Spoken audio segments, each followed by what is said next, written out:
Welcome back, everyone. This week, we discuss the physical and cognitive development in late adulthood. Late adulthood is the longest developmental stage many of us will experience, and it is also the stage most shaped by culture. Today, we will look at how the body and mind change, how culture frames those changes, and what all of this means for the people who walk into our counseling offices. I want you to listen with two ears, one for the research and one for the elders in your own life. Let us begin. Here is our path. 5 sections in 24 minutes. We start with the body, then move to the social world, then the mind, then to death and grieving, and we close with what counselors actually do with this information.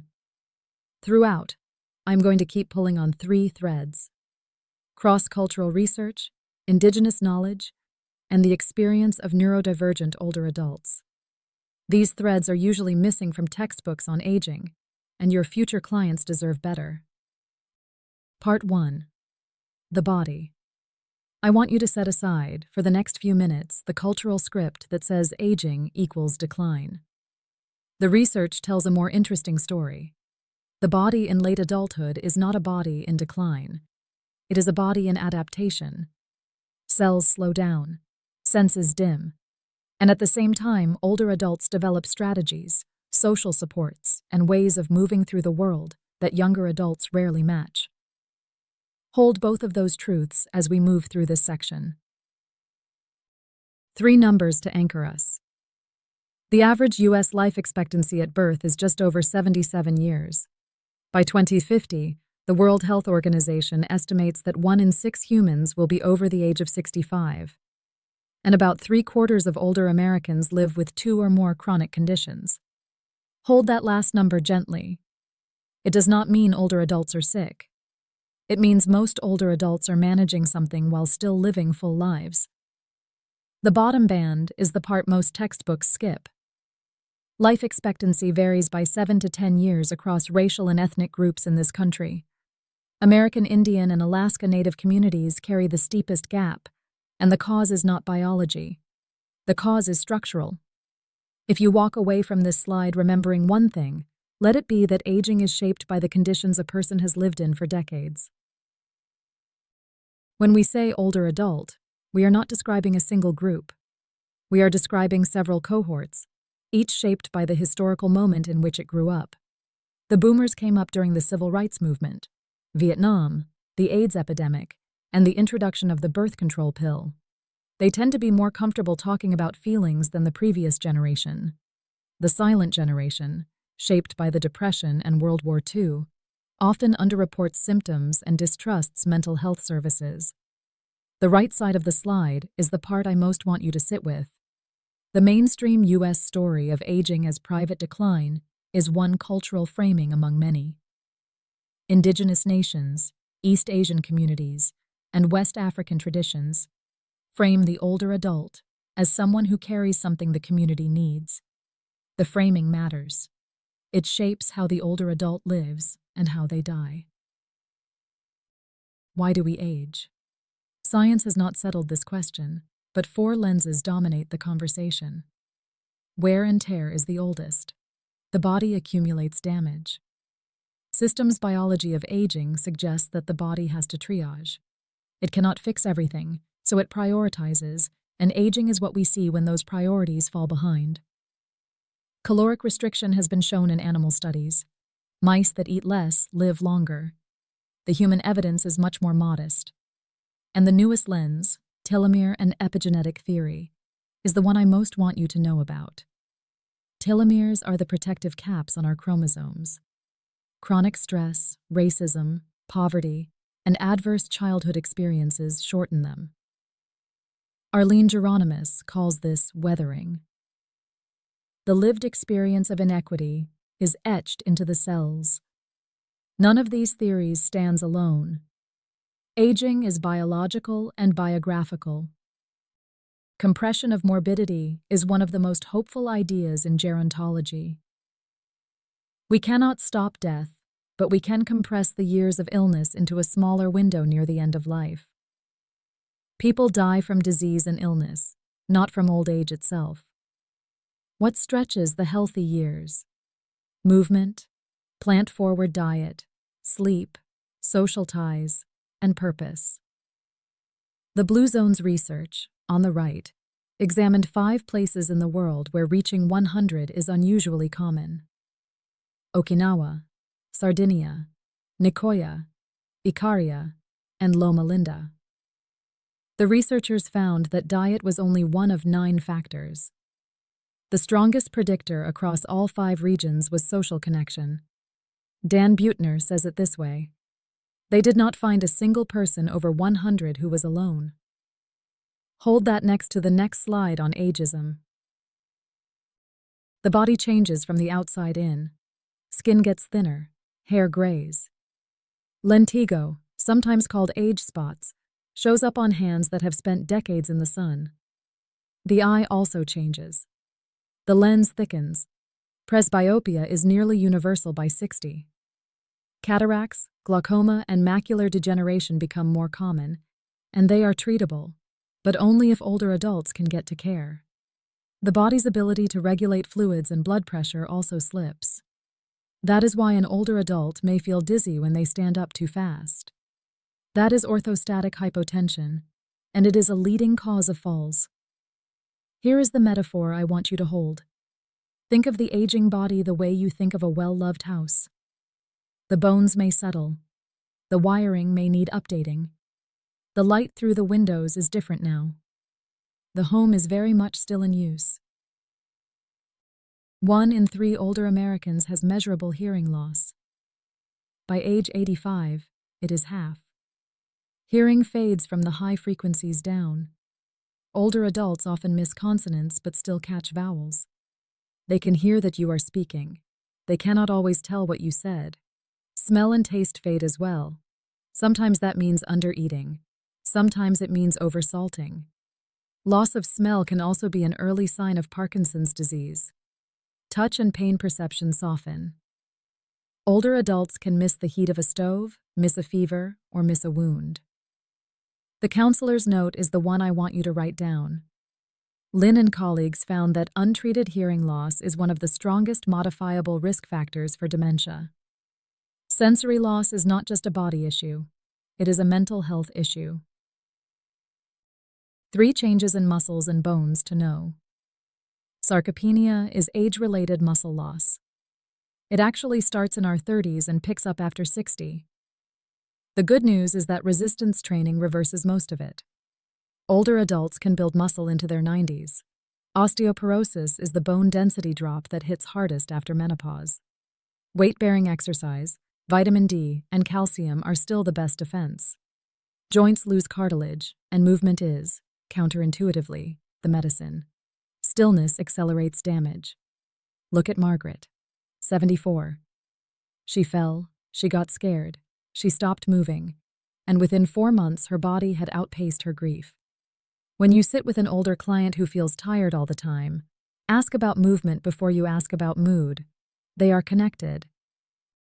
2 truths about late-life sexuality that counselors need to carry. Sexuality does not retire.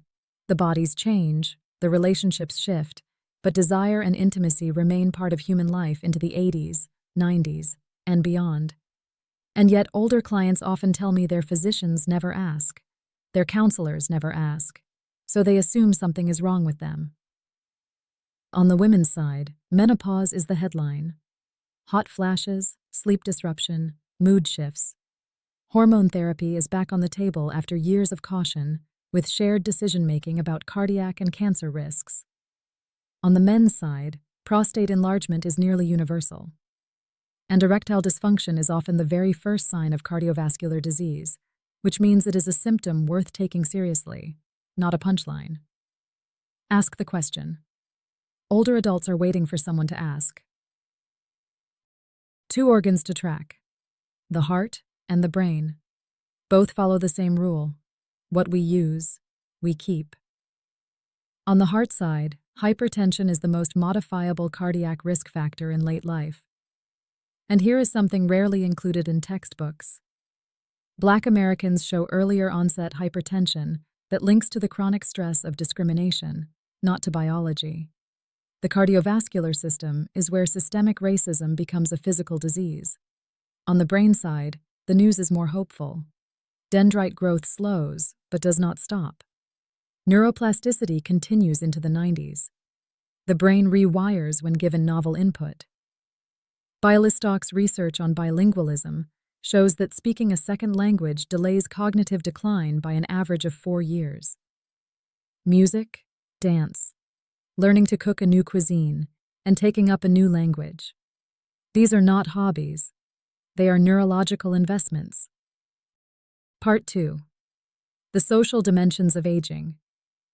Aging is something a body does. It is also something a community does together. How we treat older adults shapes how older adults live, how long they live, and how they die. Theories, ageism, and a reframe of what successful aging actually means.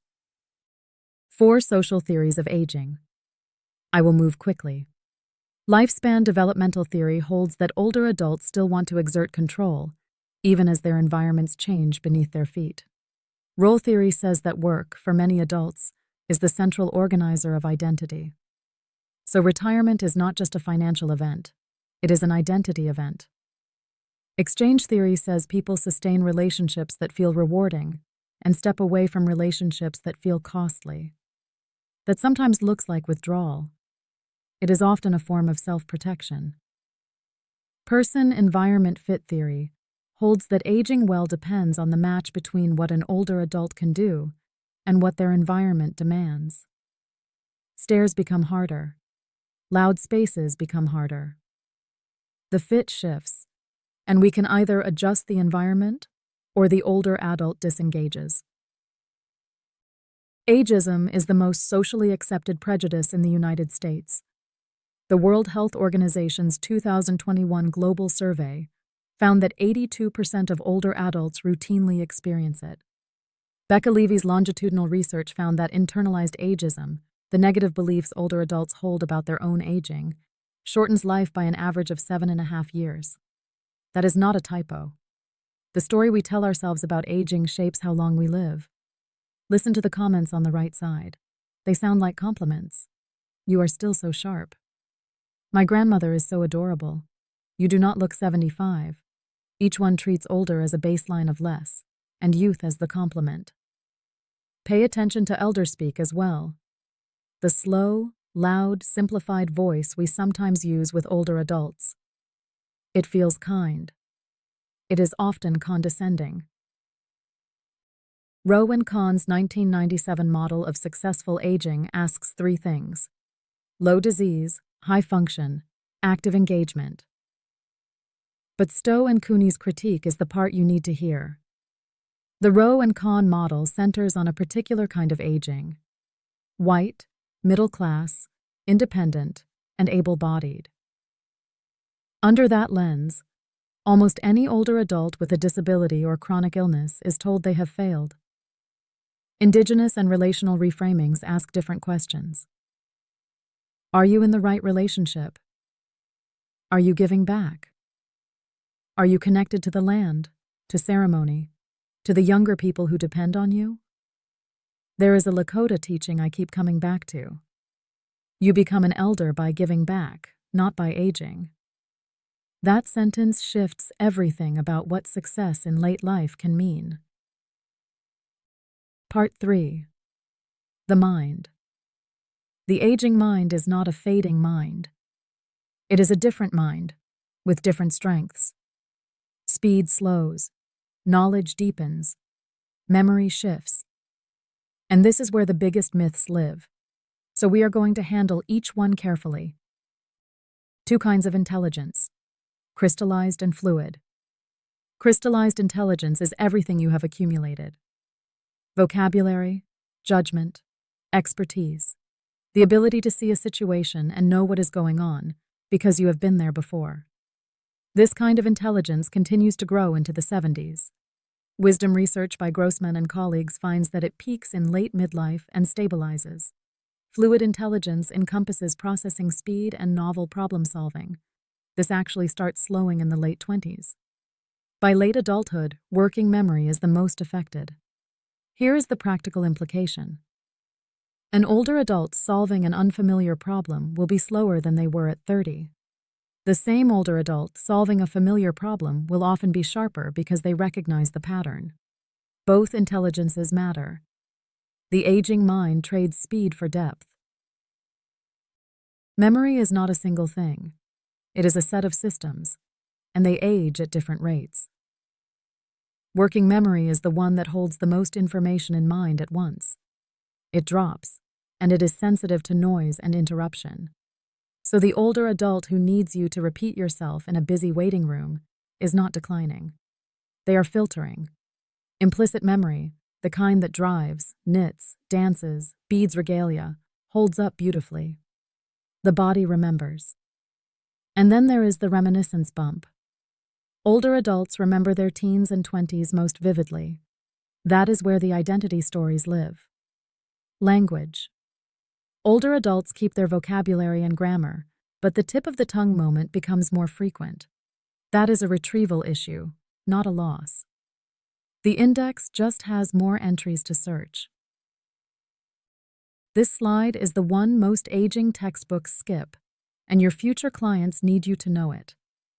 Until 1994, the DSM did not recognize autism in adults. A generation of older adults grew up without a language for who they are. They are now in their 60s, 70s, and 80s, and they are just starting to find each other and the diagnosis. Late identified autism often shows up as burnout, masking exhaustion, and sensory dysregulation. ADHD that aged may have lost the visible hyperactivity, but the executive function gaps stay, and clinicians sometimes misread them as early dementia. Here is the part that matters most for our work. BIPOC and Indigenous older adults were even less likely to have been diagnosed in childhood, and more likely to have been called difficult or oppositional. When an older client tells you they always felt different, take that seriously. Late identification is healing. Part 4. Death, Dying, and Bereavement. How a culture cares for its dying reveals what it believes about being alive. We are going to look at definitions of death, decisions around death, hospice care, suicide risk in late life, and the long arc of grief. I will hold this section gently. If anything in the next few minutes brings something up for you, that is welcome. We can talk after.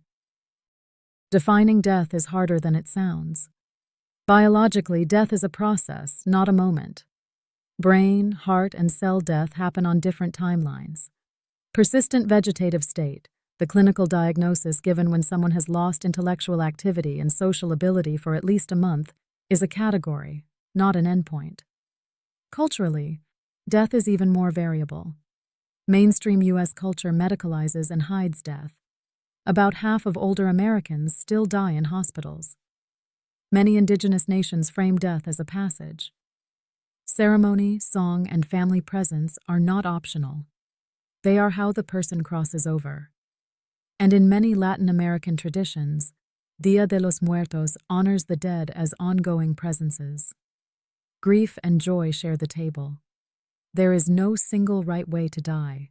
There is only one way that matches the person and their people. Before the 20th century, most Americans died at home, surrounded by family. By the 1950s, death had moved into hospitals. Today, advanced care planning is how patients reclaim some of that intimacy and control. 4 documents to know. The living will spells out which treatments a person wants. A healthcare proxy is someone who speaks for someone when they cannot. Polst and Molst forms turn those wishes into physician orders that follow the patient across settings. And the 4th document, the cultural plan, is the one I added. Most templates do not ask about ceremony, language, food, or presence. For Indigenous families, for immigrant families, for queer-chosen families, the cultural plan is sometimes the most important document of the 4. Counselors are uniquely positioned to facilitate those conversations early, when the family still has time.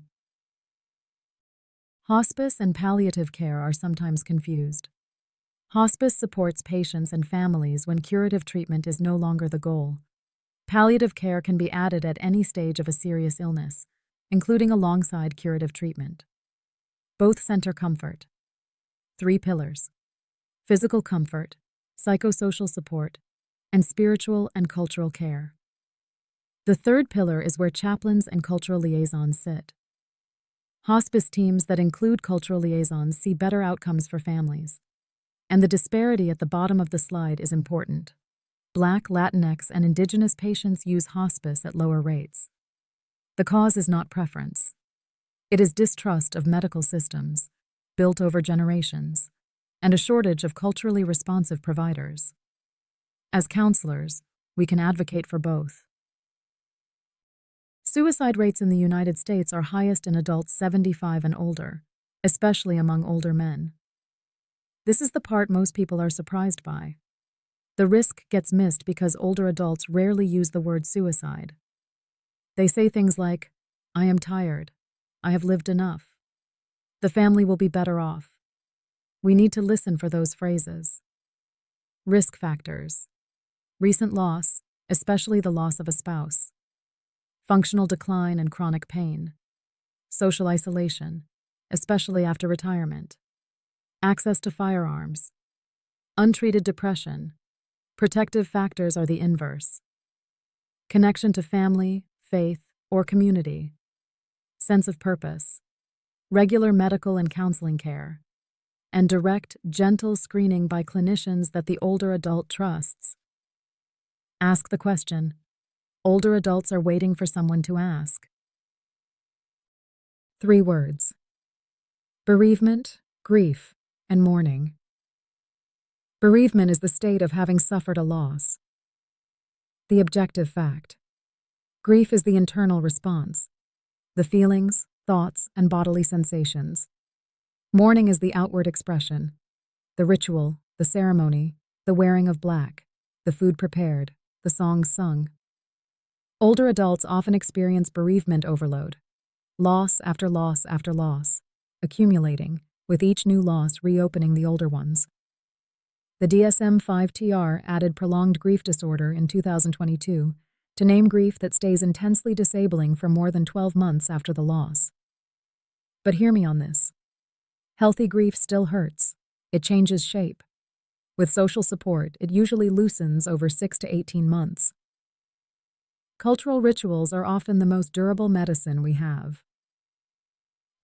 5 practices for the counselor working with older adults. First, ask the questions no one asked. About sex, about suicide, about sensory loss, about finances, about faith. Older adults are very often waiting for someone to ask. Second, adjust the room, not the person. Lighting, acoustic comfort, larger fonts, and longer sessions.